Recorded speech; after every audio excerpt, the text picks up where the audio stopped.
सभी कैसे हैं? उम्मीद करती हूँ आप लोग बहुत अच्छे होंगे। हरे कृष्ण, राधे राधे। आप सभी के स्वागत है फिजिक्स पढ़ना प्लेटफॉर्म पे। तो आइए दोस्तों मिलकर एक धमाकेदार सेशन कंप्लीट करते हैं और ये धमाकेदार सेक्शन आपको कंप्लीट करना है और हमको आपके साथ रहना है। तो आइए हम ना देरी करते हुए इसे स्टार्ट करते हैं। देखिए बाबू, आप इसे थंबनेल को देखिए, कितना अच्छा है ना। वस्तुनिष्ठ प्रश्न आपने पिछले लेक्चर में पढ़े थे क्या?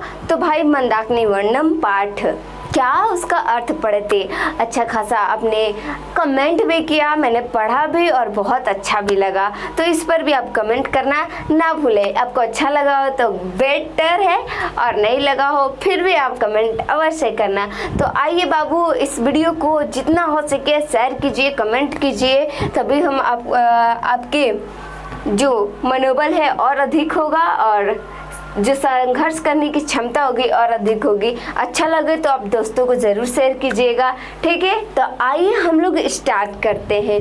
देखिए, आज हम इस चैप्टर में मंदाकिनी वर्णम पाठ का हम वस्तुनिष्ठ प्रश्न को बहुत अच्छा चुन कर लाया गया है, जो आपके परीक्षा की दृष्टि से बहुत ही महत्वपूर्ण है। और ये जो ऑब्जेक्टिव है आपको डायरेक्ट एग्जाम में तो बोल ही सकते हैं, परंतु ये आपके दिमाग में छपने वाला है, पूरा का पूरा आपके दिमाग में ही जाने वाला है।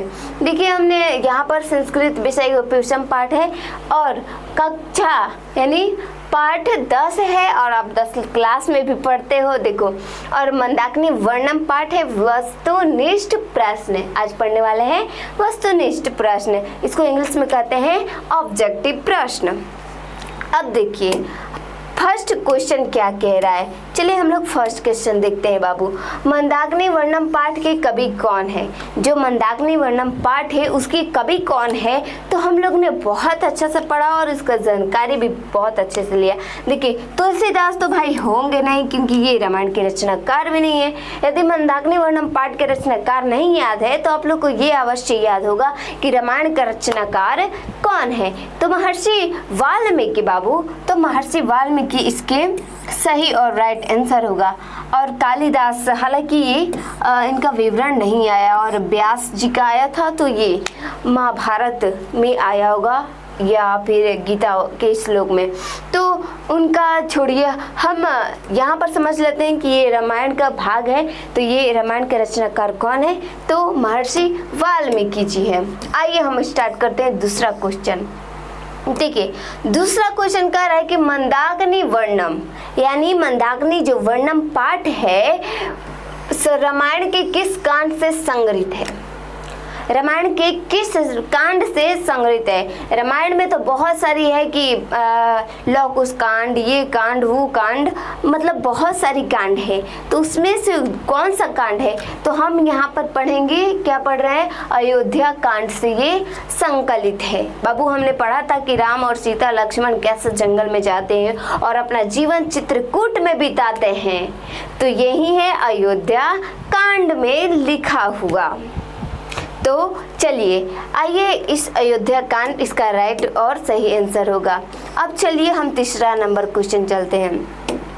तीसरा नंबर क्वेश्चन क्या कह रहा है? देखिए, ध्यान से देखिए, वनवास प्रसंग में राम सीता लक्ष्मण के साथ कहाँ पहुँचते हैं? अभी हमने बताया कि राम, माता सीता और लक्ष्मण भ्राता जो तीनों थे वो चलते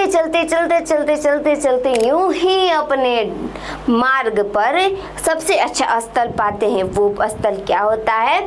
चित्रकूट। एक ऐसा जगह था जहां उनको बहुत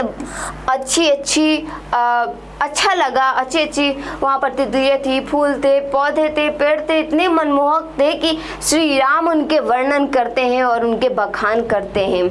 आइए देखते हैं अगला क्वेश्चन। देखिए, इसका राइट आंसर होगा चित्रकूट। अब देखिए, मंदाकिनी वर्णम, मंदाकिनी नदी किस पर्वत के निकट बहती है? अब आप बताइए कि मंदाकिनी जो नदी है वो किस पर्वत के निकट बहती है? देखिए, मलय पर्वत, इसका तो नाम ही जाहिर नहीं होती है। मंदार पर्वत। अरे ये मंदार कहाँ से आया?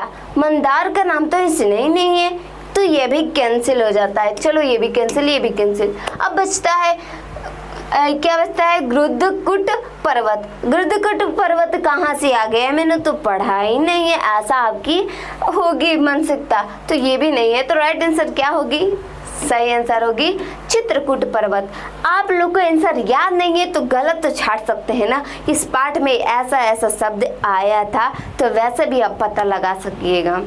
कुछ बच्चे ऐसे होते हैं कि जा मुझे तो कुछ समझ में नहीं आ रहा है, मुझे सही आंसर नहीं आ रहा है। अरे गलत तो आंसर आ रहा है ना, गलत को छाटो, सही अपने आप आ जाएगा। यदि गलती पर अपना ध्यान दीजिएगा तो सही अपने आप होगा। अब बोलिएगा कि नहीं मेरा से सही काम हो ही नहीं रहा है, तो कहाँ से हम गलती मिटाएंगे? उसका उपाय ये होता है कि आप जितनी गलतियाँ होती है उसको इधर रखें और सही मार्ग पर चलें।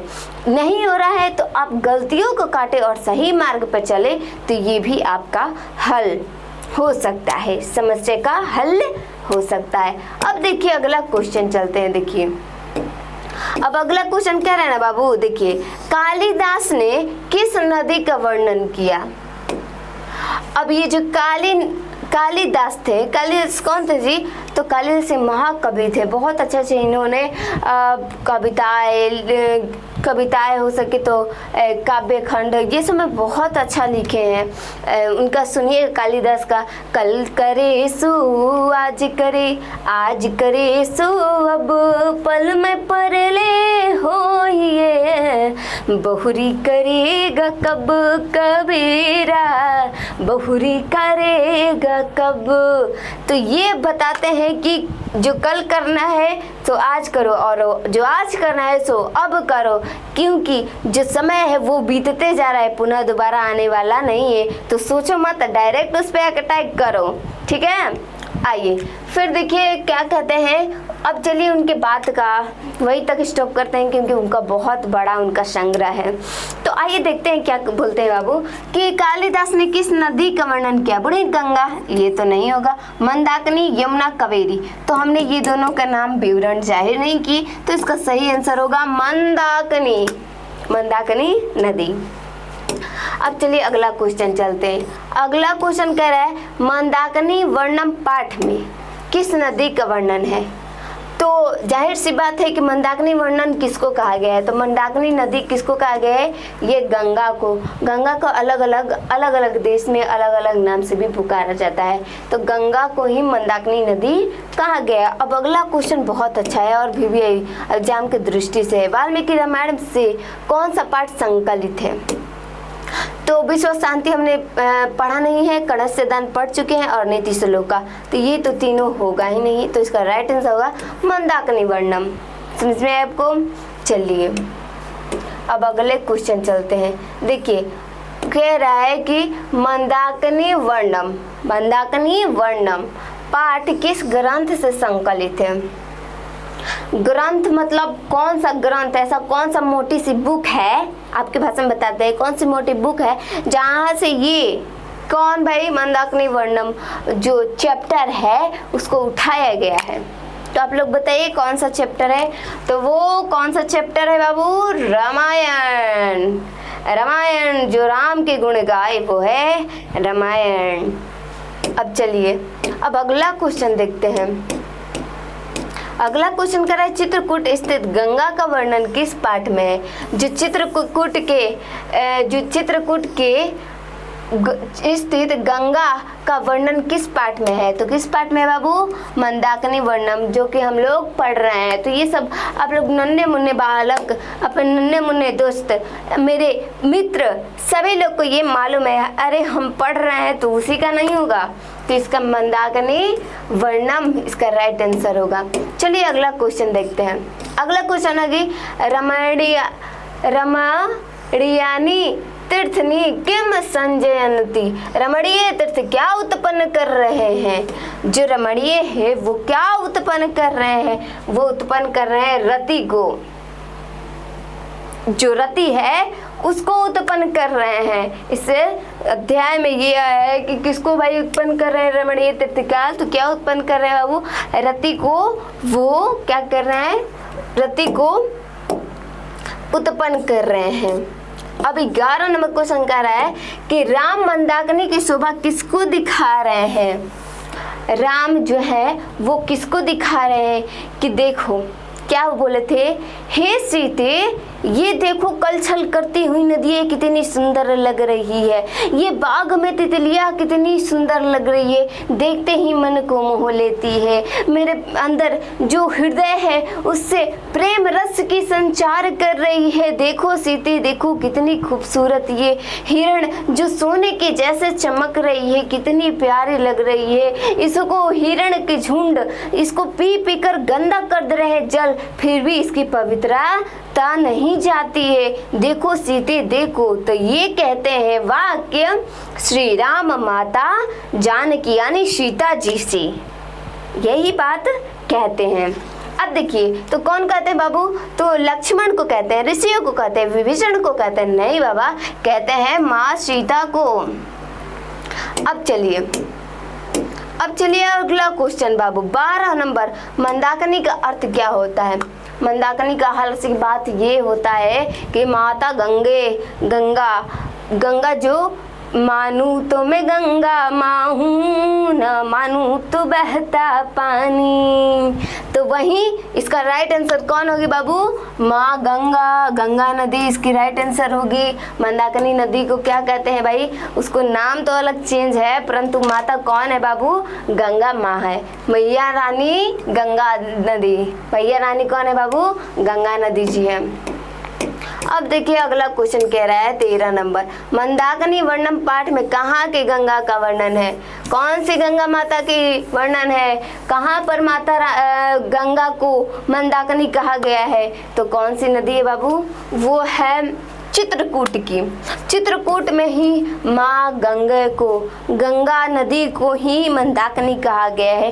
तो वो कहाँ से, इसका राइट आंसर क्या का पाठ से कहाँ की गंगा का वर्णन है, तो चित्रकूट की गंगा की वर्णन किया गया है। चित्रकूट में ही माता गंगा को ही क्या कहा जाता है, मंदाकिनी कहा जाता है। मन को मोहनी वाली मंदाकिनी है। जो मंदाकिनी वर्णन पाठ है वो मंदाकिनी का वर्णन दिखलाता है। तो इसका राइट आंसर क्या होगा, मंदाकिनी। 14 नंबर क्वेश्चन, राम ने विशाल छी से किसको संबोधित किया। विशाल छी, हे बड़े बड़े नेत्रों वाले विशाल सी, ये सीते को कहते हैं। कौन बाबू, सीता को कहते हैं, माता सीता को कहते हैं श्री राम जी। श्री राम कहते हैं कि हे विशालाक्षी, इसे देखो, कलछल करती नदियों को देखो, इसके पेड़ पौधे को देखो, ऐसा लग रहा है कि इंद्र ने अपने बगिया में ऐसे ही फुलझड़ी को सजा कर रखा है, परंतु वहाँ पर कोई देवता देवी था ही नहीं। तो ये कहाँ से लगा दिए, ये तो स्वयं प्राकृतिक की दी हुई है। हमारे भारत देश इतनी महान है कि देवताओं भी गुणगान गाते हैं और बड़े बड़े जो विदेशी जो यात्री आते हैं वो भी बहुत बखान करते हैं। यूं ही हमारे भारत का ऐसा नाम चलता ही नहीं है। आप लोग इसका महत्व जानिए, इसका हिस्ट्री पढ़िए, तो अब आप लोग को समझ में आएगा कि हमारा भारत देश जो था कितना महान, पुरुषोत्तम, आपके नसों में, आपके रगों में महान वीरों का खून भरा हुआ है। आप लोग अपने आप को पहचानिए और खुद से लड़िए और खुद से बताइए कि हमारे अंदर वीरों का खून है। हम यूं ही हार मानने वाले नहीं है। हमें बोर्ड एग्जाम क्या, कोई भी यूपीएससी का एग्जाम है, उसमें तोड़ फोड़ मचाना है। हमको अपने जिला में नाम कमाना है और हमको अपने जिला का अधिकारी बनना है। ऐसा ऐसा ख्वाब रखिए, ऐसा ऐसा रुतबा रखिए कि आपका माँ बाप का समाज सारे लोग आपका जय जयकार करे और गुणगान गाए। तो आइए बाबू हम लोग अपने टॉपिक पे चलते हैं। तो आइए चलिए देखिए, यहाँ पर कहते हैं बाबू कि विशालाक्षी सीता को कहते हैं। समझ में आया आपको? इसका राइट आंसर क्या होगा, सीता को। ज़्यादा आप लोग को समझाना हावी भी न कर जाए क्योंकि जानते हैं आप लोग पढ़ेंगे तभी ये बिहार जो राज्य है उसका, बिहार और जिस क्षेत्र से आते हैं, जिस जिले से आते हैं, उसका नाम तो होगा ही। आपका पूरा जोश और जुनून भी बढ़ेगा कि हमें और भी पढ़ना होगा। तो आप इसे यूं ही 10 क्लास ऐसे गवाइए मत। आपको कितना आ रहा है आसान कि 100 में से 50 मार रहा है, वो भी आपके अंदर वो रुतबा है, आपके पास वो स्ट्रैटेजी है, परंतु आपकी संघर्ष करने की रफ्तार थोड़ी धीरे है। उसे बढ़ाइए और आप लग जाइए। रात को ही एकमात्र समय होता है कि सब लोग अपने सपने में सोया रहता है, लेकिन जो सपना देखा रहे वो अपने में खोया रहता है। तो आइए हम फिर से स्टार्ट करते हैं। देखिए 15 नंबर क्वेश्चन, आइए हम टॉपिक पे चलते हैं। 15 नंबर क्वेश्चन, मंदाकिनी में कौन सा स्नान करते हैं? तो स्नान कौन करते हैं बाबू? बड़े बड़े भुजाओं लेकर सूर्य देवता को नमस्कार करते हैं। कौन करते हैं भाई? तो ऋषिगण करते हैं बाबू, ऋषिगण। देखिए तो ऋषिगण अपने बड़े बड़े भुजाओं लेकर कहते हैं, हे सूर्य देव नमस्कार, हे आदित्य जी नमस्कार। ऐसे ही देवतागण उसमें स्नान करते हैं। ऋषिगण, सॉरी देवता बोला गया है, लेकिन हालांकि इसका आंसर होगा ऋषिगण। आइए अब 16 नंबर क्वेश्चन कर रहा है कि मंदाकिनी वर्णम पाठ में कुल कितने क्या होते हैं? पद होते हैं। अब देखिए ये घालू का है। जैसे कि हम लोग जाते थे, दौड़े दौड़े जाते थे, क्या छोटे थे तो दौड़े दौड़े जाते थे, कहाँ? किराना स्टोर के पास, वहाँ पर जाते थे, कुछ सामान खरीदते थे। ठीक है, खरीदने के बाद कहते थे ना, है हमको घालू दे दीजिए ना। घालू घालू मतलब वो फ्री का, पॉकेट का माल होता है, उसे कुछ वैल्यू नहीं होता है, वो घालू कहलाता है। वैसे ही ये क्वेश्चन है बाबू, घालू है, मंदाकिनी वर्णम में पूछ रहा है कितने पद है। तो इतने हम लोग बड़े हो गए कि ये पद भी नहीं याद करेंगे। ये पद कितने होते हैं बाबू? तो 10 होते हैं। जिस मंदाकिनी वर्णम में कितने पद हैं? तो वो 10 हैं। इसका राइट आंसर होगा 10। ठीक है, अब चलिए अगला चलते हैं। अब अगला चलते हैं। अगला है कि मनु यह, क्या है? मनु यह उध या बाहव और नियमात उपतिष्ठन्ते। कहते हैं कि मनु उद्र विवाह नियमात ... उपनिष्ठन्ते। इसका राइट आंसर क्या होगा? देखिए इसका राइट आंसर क्या होगा, आप लोग बता सकते हैं क्या होगा? इसका अर्थ क्या कह रहा है? कह रहा है कि कौन मनुष्य को, कौन मनुष्य कब उठ जाता है, तो मनुष्य को कब उठना चाहिए, ये इसका अर्थ है हिंदी में कि मनुष्य को कब सबसे अच्छा दिन होता है, कब उठना चाहिए। तो सूर्य जो आदित्य होते हैं उनके पूर्व उठ जाना चाहिए। तो किसके पूर्व उठ जाना चाहिए बाबू? आदित्य। आदित्य को सूर्य भी कहते हैं, यानी सन। सन मतलब सूरज होता है, तो उसको उनसे पहले उठ जाना चाहिए। ठीक है, अब देखिए अगला क्वेश्चन 17 नंबर के बाद 18 नंबर है। जटा जिन धारा ऋषियः ... अवगाहन्ति। इसका राइट आंसर क्या होगा? जटा जो बनाया रहता है वो ऋषि, उसका राइट आंसर क्या होगा कि क्या अवगाहन्ते करते हैं? तो आप लोग बताइए क्या करते हैं? वो पदयाम करते हैं। पदयाम मतलब प्रणाम करते हैं। किसको भाई? तो भगवान सूर्य देव को प्रणाम करते हैं। अपना जटा बना लेते हैं पूरा इतना बड़ा सा, आप लोग देखे भी होंगे, इतना बड़ा जटा बना लेंगे और स्नान करके भगवान सूर्य को सबसे पहले प्रणाम करते हैं। ठीक है, अब चलिए अगला क्वेश्चन देखिए। अब अगला क्वेश्चन है मंदाकिनी वर्णम पाठ वाल्मीकि के अयोध्या कांड के किस सर्ग से संकलित है? सर्ग यानी कितने भागों से संकलित है बाबू? तो 95। हमने फर्स्ट स्लाइड में ही पढ़ा था ना, जब व्याख्या कर रहे थे तब पढ़ रहे थे। संपूर्ण अर्थ पढ़े थे ना? नहीं पढ़े हैं तो अगले इसके जो जस्ट इसके बैक वाला एक लेक्चर है उसको देख लीजिए, जो देखे नहीं होंगे बाबू, और जो देख लिए तो उनको राइट आंसर इनको पता ही होगा और वो काफ़ी जान गए होंगे। तो ये 95 सर्ग से संकलित है। अब आपका लास्ट और आखिरी क्वेश्चन है 20वां नंबर। 20वां नंबर आप लोग बताइए, आप लोग के लिए एक होमवर्क छोड़ देते हैं। देखिए यह है पूर्वाशात दर्शनम अधिकम महत्वपूर्णम। ये राइट आंसर क्या होगा बाबू, आप लोग कमेंट में लिखिएगा, क्योंकि आप लोग कमेंट में लिखिएगा तो भी हमको मालूम चलेगा कि आप लोग पढ़ रहे हैं या नहीं पढ़ रहे हैं। यूं ही टाइम पास नहीं करना है, ये 10th क्लास है, बार बार आने वाला नहीं है। आपको हम पहले ही अलर्ट कर रहे हैं कि यही एक मात्र बोर्ड एग्ज़ाम है जो बहुत ही थोड़ा अच्छा लेवल जाने की एक रास्ता, एक सीढ़ी है जो अच्छा लेवल आपको ले सकता है। तो चलिए बाबू, आज की क्लास में इतना ही रहेगा और मिलते हैं अगले क्लास में। ऐसे ही आप लोग मज़ेदार तरीके से कॉन्सेंट्रेट होकर लगातार वीडियो देखते रहिए और वीडियो को लाइक, कमेंट, शेयर करना ना भूलें। राधे राधे।